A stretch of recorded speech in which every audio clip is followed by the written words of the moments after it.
Hello বন্ধুরা, আমাদের খাওয়া দাওয়া হয়েছে। দেখুন আমাদের খাওয়া হয়ে গেছে। খেয়ে এখন এই যে বাসন মাজতে গেলাম। বাসন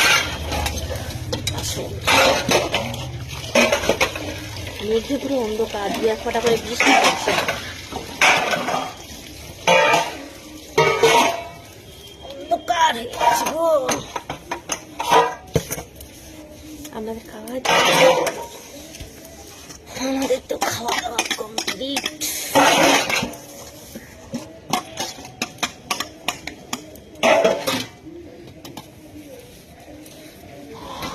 আমাদের তো সংসারে রান্না বান্না কাজ, বাসন মাজা, ঘর মোছা। আর আমরা তো আর বড় লোকেদের মতো সুখী মানুষ নই, তাই এইসব ভিডিও দেখাই। যদি কারোর ভালো লাগে আমার ভিডিও দেখবে।